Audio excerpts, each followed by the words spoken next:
Financially raw, real, authentic wisdom with Lourens from Retire Rich and Happy. Good morning, everyone, and welcome to another episode of Financially Raw. It is Thursday, the 16th of March, and after last week's interesting morning, I decided to redo the show for today. And the topic for today is the hierarchy of financial abundance.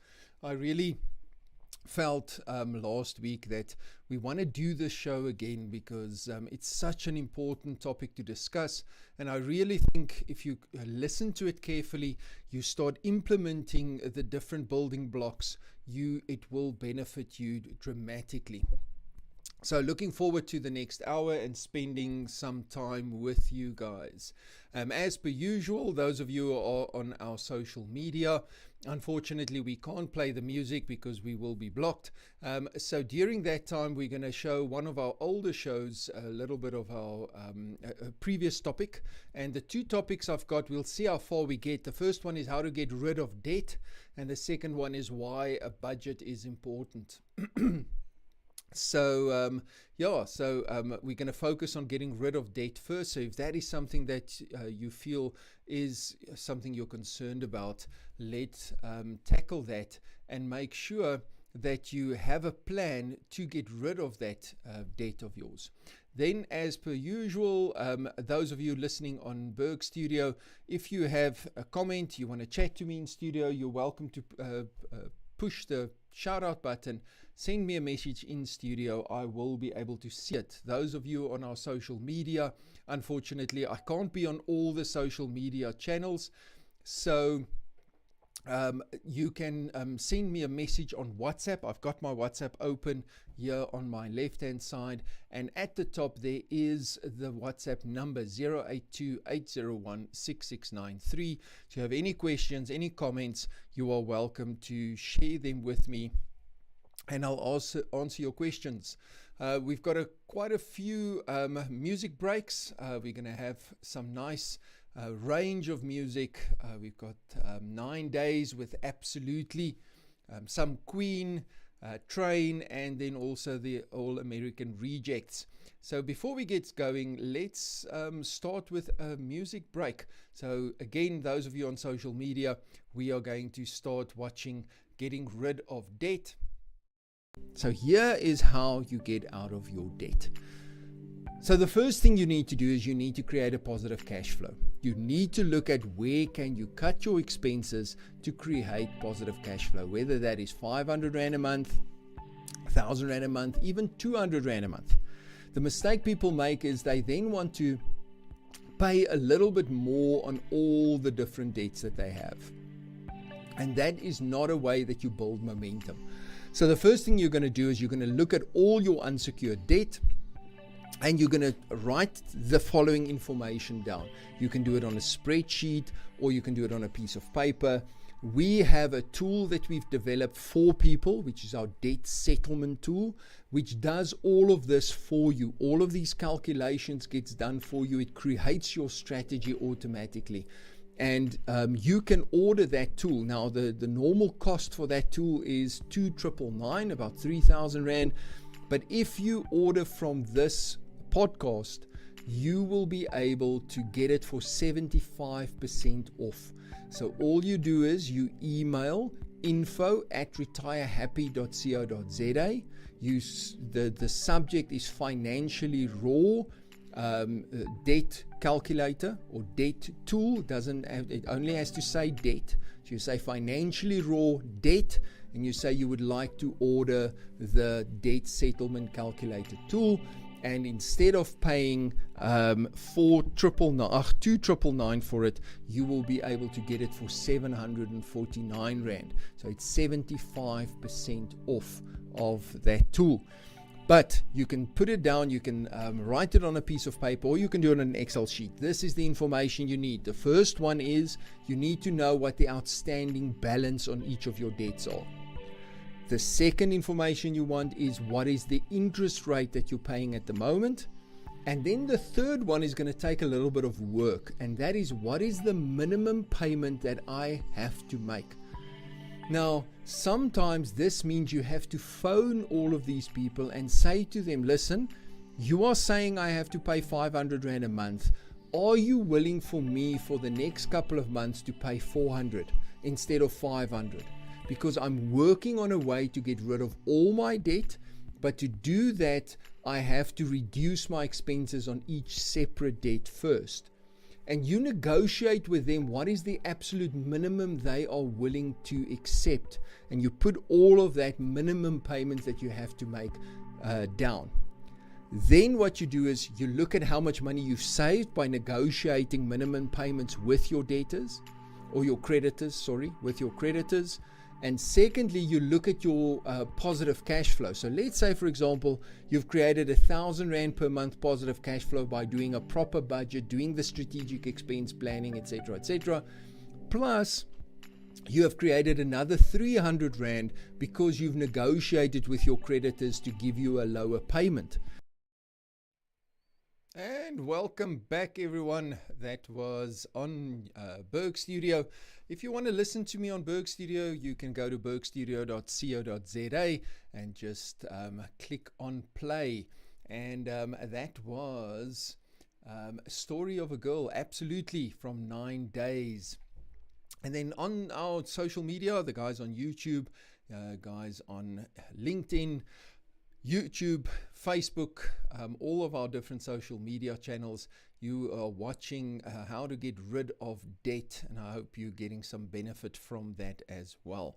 So let's get into our discussion for today, and that is the hierarchy of financial abundance. So for the last 25 odd years of my life, I've studied what people do to build financial abundance for themselves.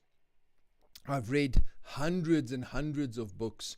I've listened to hundreds and hundreds of videos and audiobooks and everything to get an idea of what do people do. And from all of this research, all of this studying, I created this one picture, which is the hierarchy of financial abundance. And this shows the steps you need to go through if you want to create financial abundance in your future.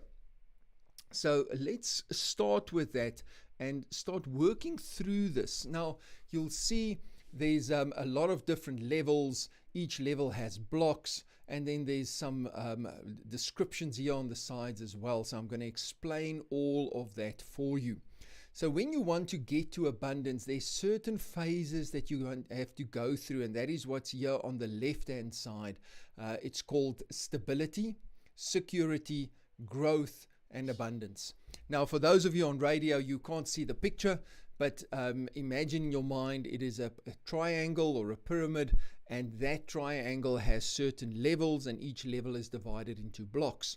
And on the side, we've got stability, security, growth, and abundance. So the first step of your journey to abundance is you have to create financial stability, and you do that by making sure that you have your cash flow management sorted out, you have control of your cash flow, and you know exactly where you are going.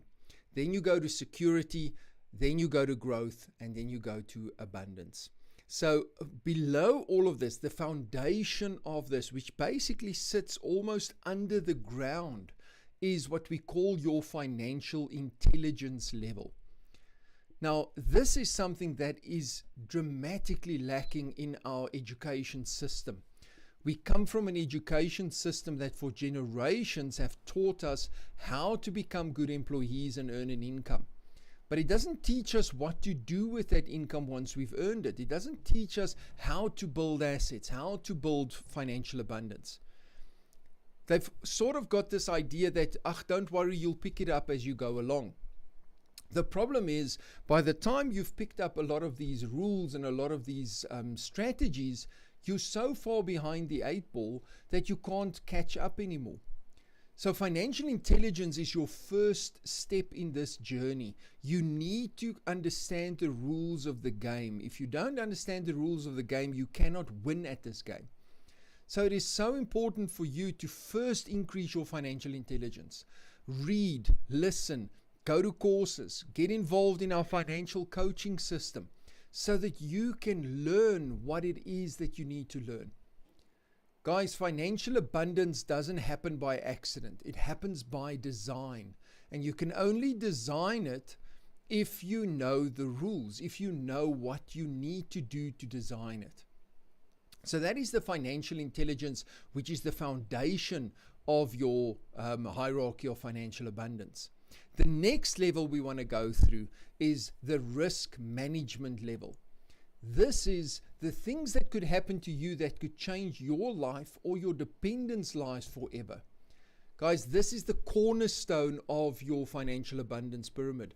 So it's so important to make sure that your risk management is sorted out, because you can have the greatest investment plans set up. You can have the greatest business plans set up. You can have all of these things in place. But if you get out of or in your car tomorrow, you get into a car accident and you are paralyzed, then all of those plans come to naught if you haven't put your risk management level in place. The important thing here is to understand how you should approach risk. Typically, in the industry, and what people are used to is risk is approached from the point of view of what have you got. So a broker, a financial advisor, they come and sit with you, and the first thing they say is, I'm going to have a look at what you've got. And then what they do is they try and beat what you've got. So typically they will say, oh, I see you have life cover with company A and you've got 3 million life cover. Well, we can give you 3.2 million life cover at company B, and then we can give you this bonus if you jump through this hoop or do this thing, get this healthy or whatever the case may be. And you go, well, that sounds good. I'm paying the same. I've got 3.2 million life cover and I'm getting some bonuses. The problem, though, is, do you actually need 3.2 million life cover? Is it enough? Is it too much? Is it too little? What does it actually mean to have 3.2 million life cover? So what you first need to determine is, what is it that you need to cover? And then you look at what you build a plan that does that, no more, no less. So it is important to make sure that you understand why you have the cover that you do have and only pay for what you need. Everything you are spending on this risk management level is money that you pay a third party for in case something happens to you. It doesn't build an asset, it doesn't create anything unless one of those eventualities happen. So you want to spend as little money as possible on what if, so that you have as much money as possible available to start building on top of that cornerstone of yours. So when you are done with your risk plan and you have 3.2 million life cover, it's not because it was better than the 3 million you had. You've got 3.2 million life cover because 1.2 million of that 3.2 million life cover has to go into debt.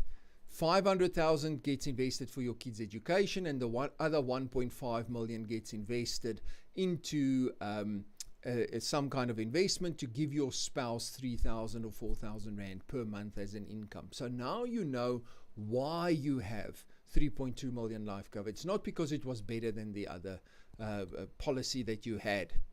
So what constitutes this risk management level? So the first thing we have is your 3 major events that could happen to you: death, disability, severe illness. So if you pass away, if you become disabled and you cannot generate an income anymore, or you get some of the severe illnesses, the cancers, the strokes, the heart attacks, etc., etc. Then you have your short-term insurance. Now, short-term insurance is where you insure your belongings. You insure your car, your household goods, your property, your cell phone, your laptop. That's short-term insurance. Then we have health insurance, which is your medical aid, your gap cover, things like hospital plans, anything to do with ensuring your health. Then you have your estate planning, which is your will and making sure that your estate is wound up properly and then your final expenses, which is your funeral cover and all the expenses that you incur or your estate incurs in winding up your estate after you pass away. So those are all the areas that you need to look at from your risk management level. But again, I want to reiterate that level, you want to try and spend as little money as possible in that level, but also not canceling it because you want to spend money elsewhere. You have to have that foundation, because you can have the greatest plan at the top, but if you become disabled and you haven't got that in place, this whole pyramid, this whole structure of yours start imploding. So if you're in a situation where currently you cannot afford to cover all of the areas at 100%, I'd rather have each area at 75% than have certain areas at 100% and other areas at 0, because that leaves holes and gaps in your planning. Guys, also what's very important to understand is everybody wants to invest. Everybody wants to get to the top of this pyramid. Everybody wants to get to the top of the hierarchy. But very few people are willing to do the groundwork to be ready to invest. So you first have to go through the stability and the security phases of your process before you can get to the growth and abundance phase. It is so important to make sure that you stay patient, because otherwise you're going to keep chasing the next big thing, the next investment, and you're never going to get there. Okay, so let's take a short break, listen to some music, and when we come back, we're going to talk a little bit about the security phase, where we look at the savings level of your hierarchy of financial abundance. So those of you on social media, we're going to continue with our short video on getting rid of debt, and then now you have 1,300 Rand a month extra, which you're going to allocate towards your debt settlement strategy. So that 1,300 Rand at the end of the month then goes towards paying off your debt sooner.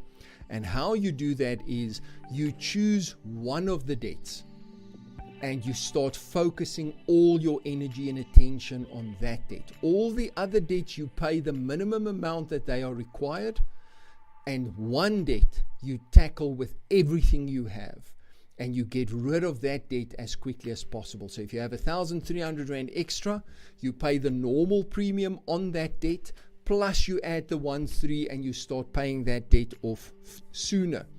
Now the question I then get here is, which debt do I choose? Do I choose the highest interest debt, or do I choose the one with the lowest balance? Now the tool gives you the options, and you can play around with the options because it does the calculations for you. But it's not a hard and fast rule, whether it's the highest interest one first or the lowest balanced one first. Most often, if you tackle the one with the highest interest and then second highest interest and then third highest interest, you will pay less interest over the period of you settling the debt. But the problem is, sometimes the one with the highest interest is also the one with the highest outstanding balance, which means you're going to pay off on that loan extra for so long that it's going to feel like you're not making any progress. So in that case, what I do is I look at the one with the lowest balance, get that one done so that you can have a win under your belt. Because that feeling of achievement of getting rid of that first one, and then the second one, and then the third one, is an amazing feeling to motivate you to continue in this process. So let's say, for example, I have two debts that are very close to the same outstanding balance. So let's say on one, I have a 12,000 Rand outstanding balance, and the other one I have a 13,000 outstanding balance. But the one on the 13,000 outstanding balance has a lower interest rate, a higher interest rate than the one on the 12,000. Then I would first go for the 13,000 because that will save me more interest. But it's so close to the other one that I'll also get it paid off quite soon. So the big thing here is you want to focus on a debt that you can get a win as quickly as possible. Okay. But also it's pointless to then focus on a debt that has zero interest, because that doesn't really cost you any interest. But you want to get a win as quickly as possible. So then what you do is you throw all your energy into that one debt. So let's say that one that personal loan of yours, you are paying R1,000 a month, you adding the 1,300 Rand a month, and within 4 months, you've now settled that loan. What you then do is you now have that 1,000 plus the 1,300 that you were paying or that you had as positive cash flow. So now you have 2,300 Rands positive cash flow available. So from the next month, you choose the next debt and you take that 2,300, that whole amount, and you put it extra towards the next debt and get that paid off as soon as possible. Then you take all of that positive cash flow and go to the next debt. So what you will see is it will create a snowball effect. Initially, you pay an extra 1,300, then you pay 2,300, then you pay 3,000, and so the debts go quicker and quicker and quicker. You might have a 6-month period for your first debt, but then only 3 months for the second one, and then 2 months for the next one, and then you pay off 2 in 1 month, and you'll see this momentum shift happening. And you move through this until you have paid off all your debt.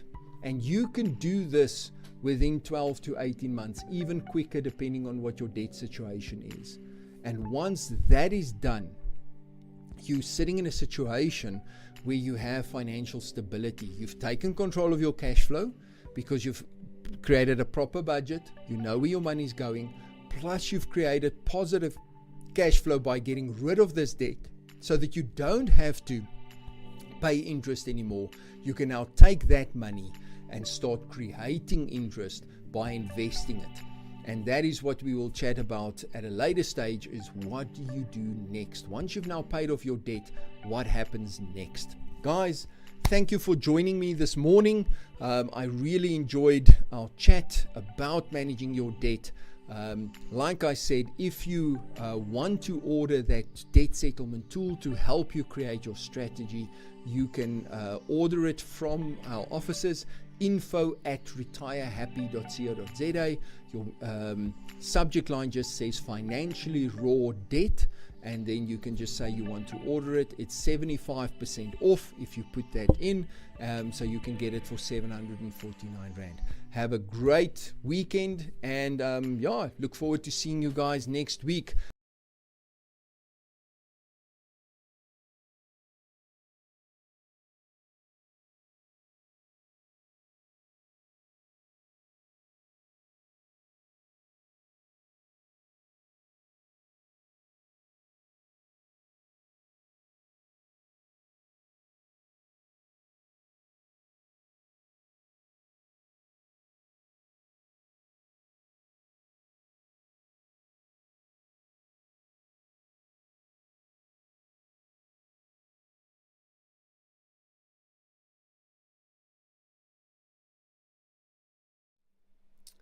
And welcome back, everyone.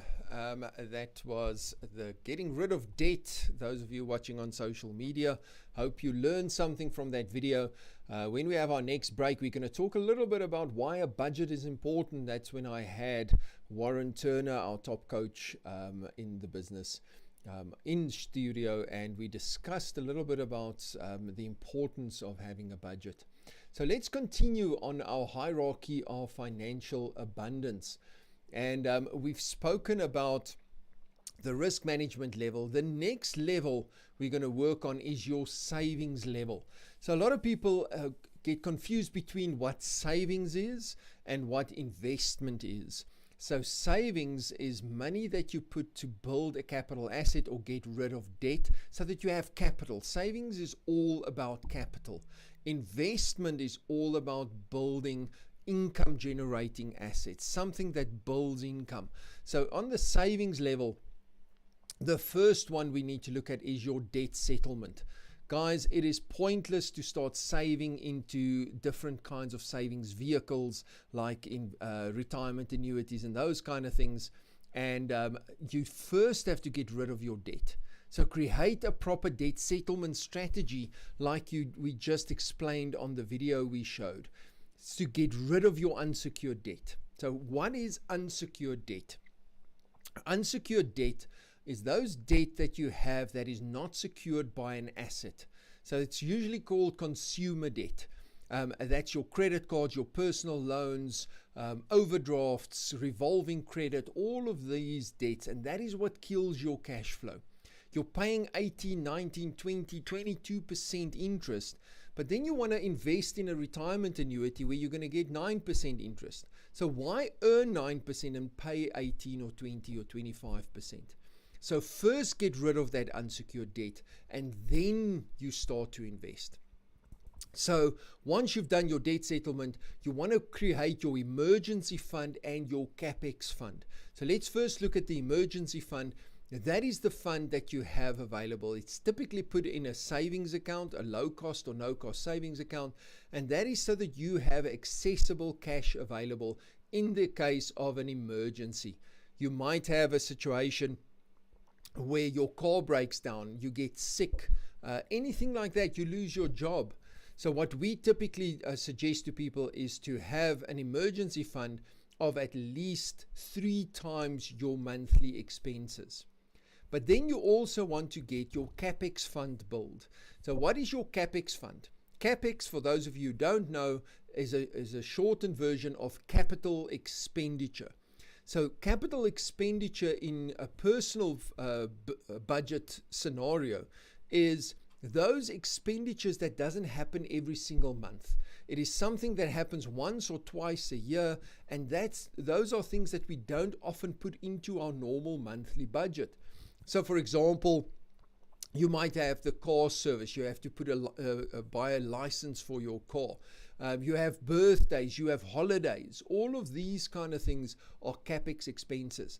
And those CapEx expenses, that's what typically gets people into debt. It's the emergencies and the CapEx. Because what happens?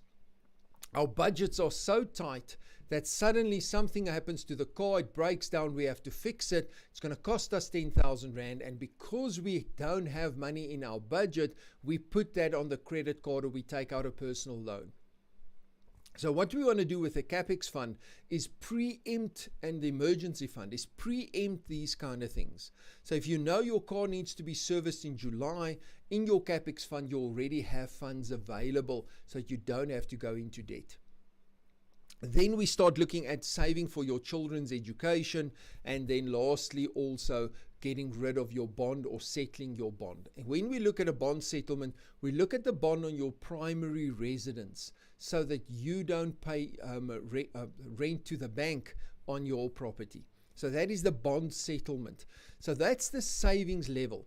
Now, the savings and the risk management level, if you look at the right side, those of you on the radio can't see that, but on the right side it says POW or POW. POW stands for protection of wealth. So the risk management and your savings level is all about the protection of wealth. Making sure that your financial situation as you have it at the moment stays protected and stays the same. And that includes the stability period that you go through and the security stage that you go through. Once we've done that, you want to go up to your next level, which is where you start building business assets. Now, I want to chat to those 3 next levels: business assets, capital assets, income generating assets. What we've been taught is that if you want to create financial abundance, if you want to retire comfortably, you need to save money and build up capital assets. But that's only one part of it. Capital assets is not the solution, it's only a part of the solutions. So what you want to create is you want to create a business assets, and then you want to create capital assets. So business assets is any asset that will generate an income for you. So these are things like starting a new venture. So you have an idea, you start that idea as a business, and you start generating revenue from that business asset. It can be a franchise. So the benefit of a franchise is it's already got an existing brand, it's already got clients that understand and know the business, it's got its systems in place. So you buy the franchise and then you can start earning income from that business asset. The benefit of a new venture is you don't have to pay for somebody else's intellectual property. You don't have to pay royalties, etc. The money that you make from your new venture is yours. Then we have network marketing as a business asset. And a lot of people look at network marketing and just discount network marketing as a business asset because they say, oh, it's a pyramid scheme. But network marketing, if it's done correctly, is a very powerful business structure that you can use to generate income. And the benefit of network marketing against franchising is the capital that you need to get into something like that is much less. So network marketing is almost like taking the best versions of doing a new venture and starting a franchise and merging them, because it doesn't need the capital outlay that you have under franchise, but you also don't have to start everything from scratch like in a new venture. You have existing systems, you have an existing product, you have existing brand. So that's the benefit of network marketing. And network marketing gives you the opportunity to earn money through leverage. Be very careful though between what a pure network marketing business or a real network marketing business is against a pyramid scheme or a Ponzi scheme. A lot of pyramid schemes and Ponzi schemes hide themselves within the network marketing structure. So be very careful. And if you want more information on that, you can go to our YouTube channel under I Retire, and you will find a video called How to Spot a Financial Scam. So be very careful. Go watch that before you just put your money into something that you're not 100% sure of. Then we have authorship. Now, authorship is a wide term that I use for anything that you can do work once and then get paid on that work on an ongoing basis. For example, if you go and you write a book, you don't have to rewrite that book once it's published to earn income. Every time that book is sold, you earn an income. So it's a small income, but it is leveraged and it is passive. So you do the work once and then you get paid on an ongoing basis, usually through royalties, profit share, etc., etc. Music also works that way. Somebody like Michael Jackson, who passed away many years ago, is still earning millions, his estate, from the music he made when he was alive. So that's what we call authorship. And then consulting work. You could start a consulting business, because if you've got years of experience in what you do and you've become an expert in what you do, or you can make yourself an expert in what you do, lots of people would want to learn what you learned in 10, 20, 50, 25 years in your business. They would want to shortcut all of that and learn from your experience. And you can become a consultant for businesses in your field of expertise, and through that process, generate income. Under that, there could be courses that you'd create, it can be webinars that you create, or you can go and do workshops at businesses or for private individuals. So there's a lot of scope under the consulting. Don't underestimate the value of your years of experience and everything that you know that you don't even know that you know. And that is a business asset. So guys, the only way you can improve your financial situation is by either increasing your revenue or decreasing your expenses. So you'll see from financial intelligence, risk management, and savings, it's all about making sure that your expenses are optimized. From business assets, we start to increase your revenue, because the income that comes from your business assets, we want to start funneling into creating capital assets. So that funnels up to the next level, which is the capital asset level.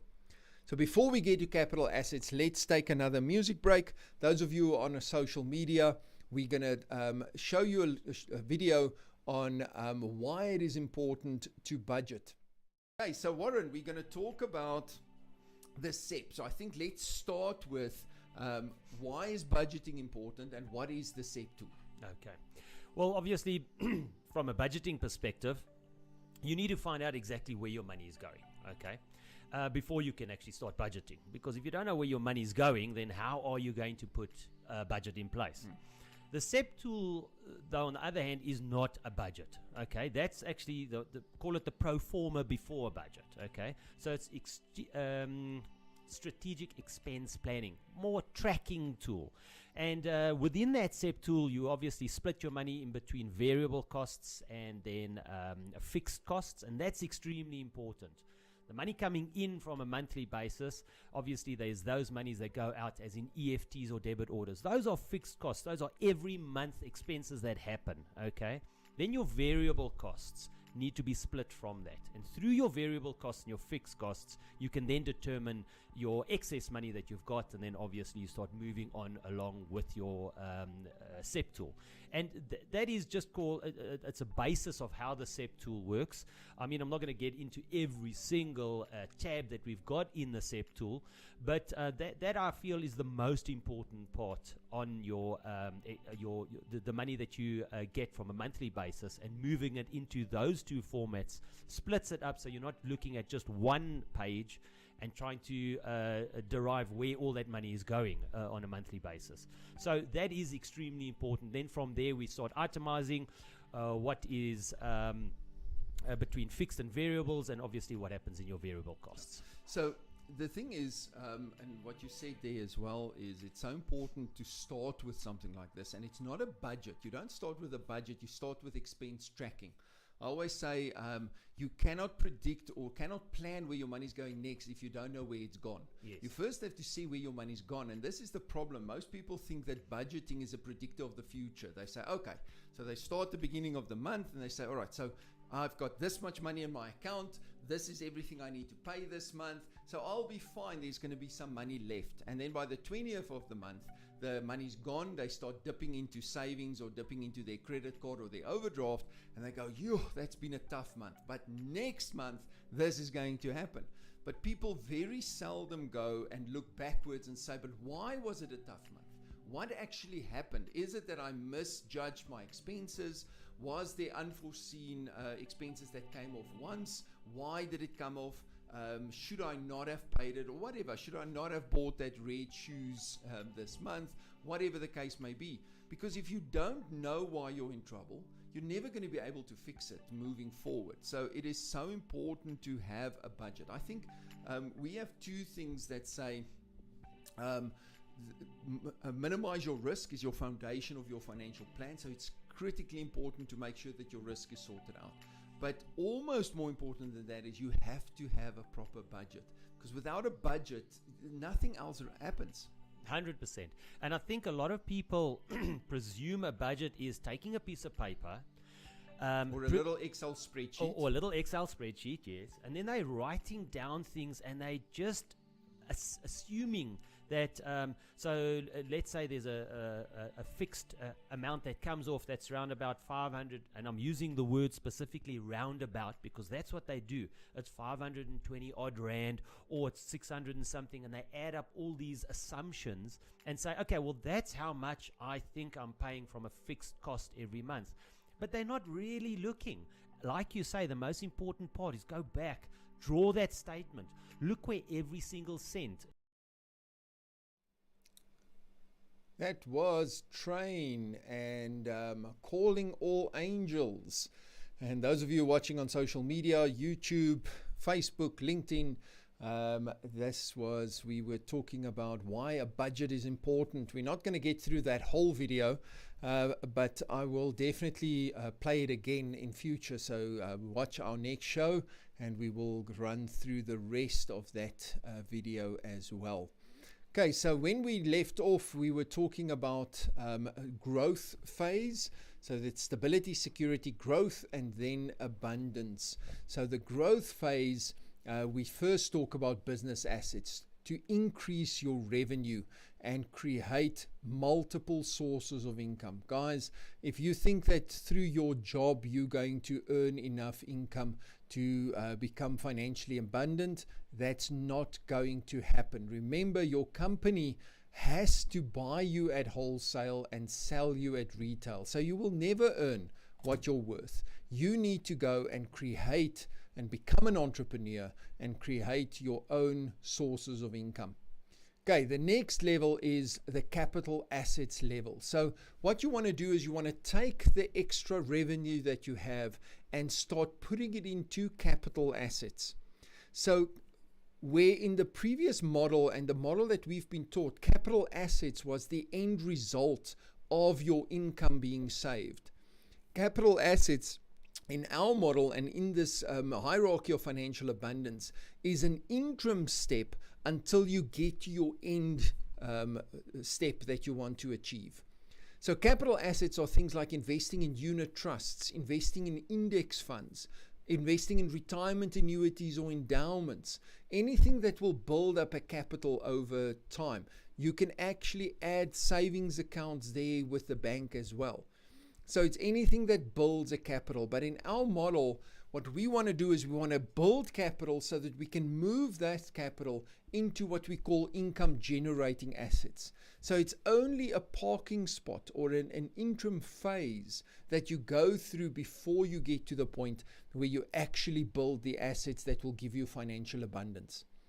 But the moment you start from business assets, you go into the cow phase. So we talk about our POW-COW model. POW is protection of wealth and cow is creation of wealth. So anything from business assets, you are starting to create wealth. Capital assets, you are creating wealth. And then the top level of your hierarchy of financial abundance is taking the money from your capital assets and putting it into an income generating asset. And income generating assets are things like investing in bonds, whether it's government bonds or corporate bonds that will pay you an income because you have basically lent money to a corporation or to a government. You can get rental income, whether it is from property, whether it's from other assets rentals, whether it is from vending machines, anything that will give you an ongoing income. And then royalties from your business assets, royalties from investing in some kind of a new business venture, etc., or dividends on shares where you invest in companies, you buy their shares and they pay you dividends. Those are all different kinds of income generating assets. And what you do with those income generating assets initially is you start creating a generational wealth spiral. So basically there's no picture like that on the screen, and those of you on radio, I want you to try and imagine this in your head. You have your income generating asset. That income generating asset generates income as a result of the asset, not what you do in the asset. That income initially will be funneled back into either more business assets or into more capital assets. The capital assets, the business assets that generate income will go into capital assets, and the capital assets will flow back into income generating assets. And the income that you generate from there will again flow back into either business assets or capital assets, which again flows back into income generating assets. And through that process of repeating the system, you start building financial abundance. So guys, if you really want to get and become financially abundant, it doesn't take 3 months. Don't think of it as a 1-year system or a 1-year journey. You need to look at it as a 10-year journey that you're going to follow. People overestimate what they can do in a year, but they underestimate what they can do in a decade. In a decade, you can go from having no financial intelligence and work yourself up to the financial abundance level. So I'm going to summarize before we say goodbye. You start with financial intelligence. You then go and make sure your risk management is sorted out, moving up to savings, then building business assets. Business asset profit gets put into capital assets. Your capital assets gets reinvested into income generating assets that create more income. And then you create what I call a generational wealth spiral that works with compound income, not compound interest. Because compound income is even more valuable and more powerful than compound interest. Because compound income is an income creating an asset that creates more income, that creates an asset that creates more income. And that is where you want to get. So you go through stability first, then security, then growth, and lastly abundance. And then the last thing is there's two legs: your protection of wealth side, POW, and your creation of wealth side, COW. So the POW-COW system. Okay, guys, thank you very much for joining me. It was great to spend this 45 odd minutes with you. I am going to play another couple of minutes of the Get Rid of Debt for those of you who on our social media, so that you can also finish that video or get as close to finishing that video as we can. Those of you on Berg Studio, we're going to play out with a song from the All American Rejects, Dirty Little Secrets. Those of you on social media, thank you for joining me. I'm going to finish off this get rid of the why a budget is important. Sorry guys, I kept saying get rid of debt. Why a budget is important. So let's take the next 10 or 15 minutes and finish that. I'll see all of you next week, and enjoy the weekend. Cheers everyone. And I mean every single cent. That's also another big mistake. They don't look at the cents. They just round everything off. Yeah. When you're rounding out your expenses that come off your account, and there's most probably about 100, if not more, and you're just rounding off, at the end of the day, you're losing quite a few rands, if not tens of rands, and maybe sometimes even hundreds. Yeah. So look at it, and look at it every single month. Yeah. I mean, the studies we've done and the statistics we've done shows that about 67% of people that earns an income has no budget at all. They just go see what's in their account, debit orders go off, and they know whatever's left they're going to spend. They have no plan, they just move forward. 30%, give or take, has a basic budget, and that's what you're talking about. Just writing down the big things, yes, and all the other things are just, well, we'll see if we can get through the month. And only about 3% of people have a proper in-depth budget that looks at foreseen expenses, unforeseen expenses. They have a proper plan. And funnily enough, that 3% has more financial stability and security than the other 97% combined. For sure. That is why it's so important to properly start planning your money. The thing that we talk about at the forum, and we'll chat about the forum now. I see Fricky's sent us a reminder to tell people about the forum. So the thing we teach people at the forum is that analogy of if you had only 500 liters of water a month, what would you do to make sure that you can survive on that 500 liters? Remember a couple of years ago, I don't know if it's been more than 2 years ago, Cape Town had that massive water shortage. So they started limiting people's water. So we say, well, what if you had a limit of only 500 liters of water? How are you going to survive? Because water is literally life.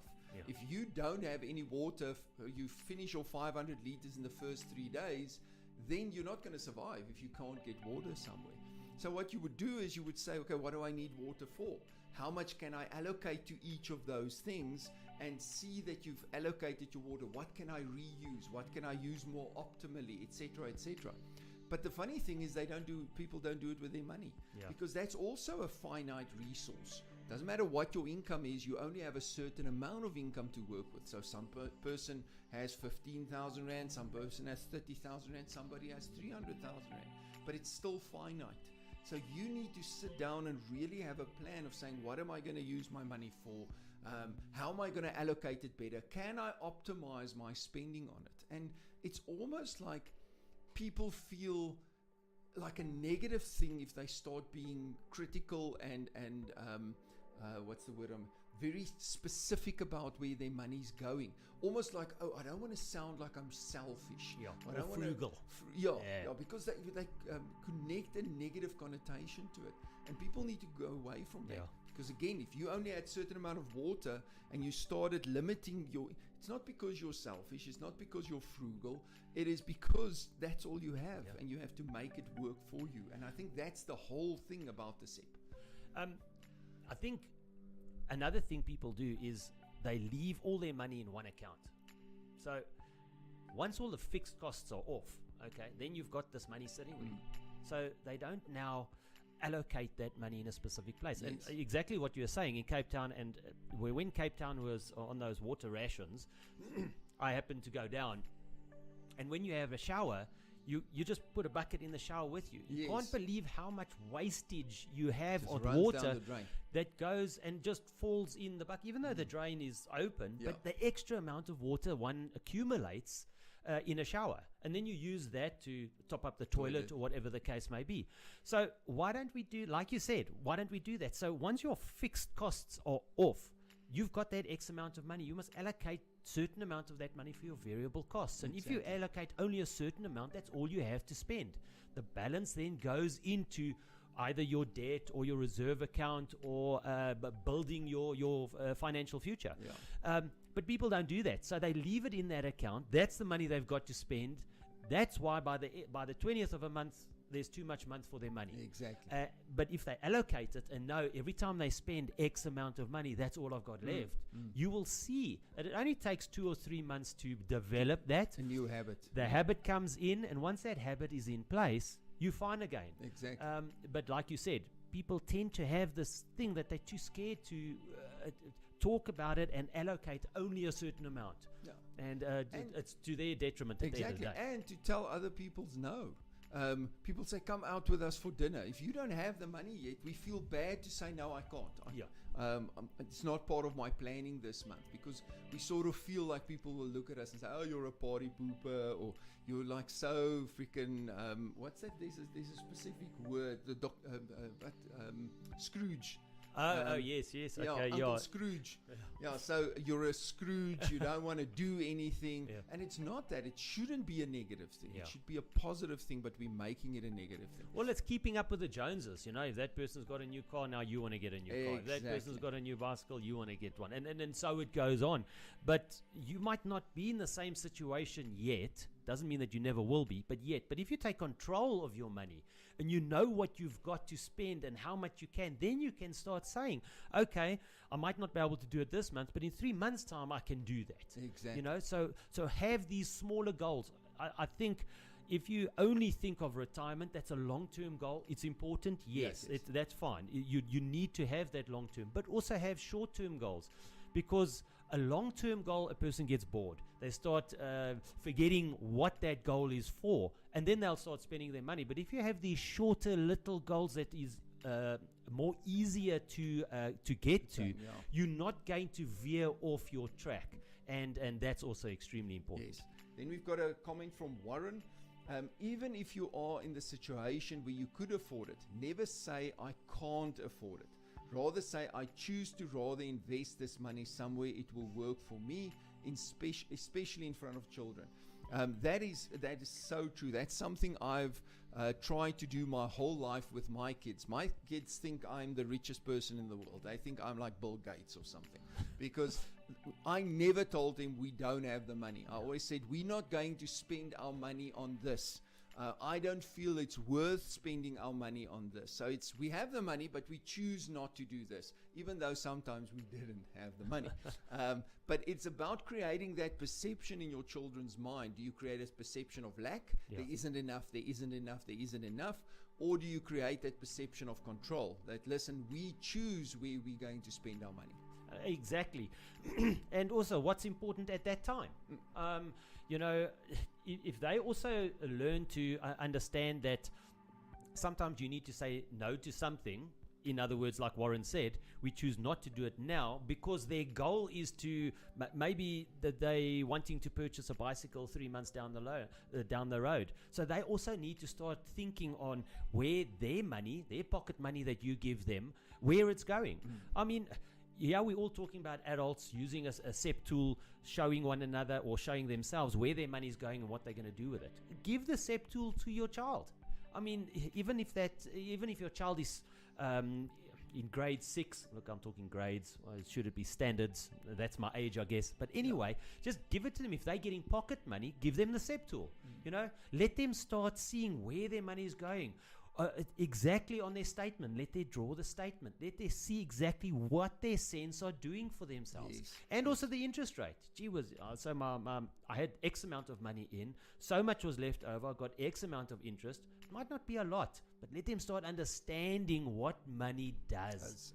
And that's important, because I think most people that are sitting in financial or ruin or sitting in a little bit of a predicament in their finances is simply, and it's not really their fault, it's just from an education perspective. Exactly. You say it all the time. Come out of school, go into varsity or get an education, go and find a job, work for 40 years, come out expecting you can retire. Biggest mistake. Yeah, not happening.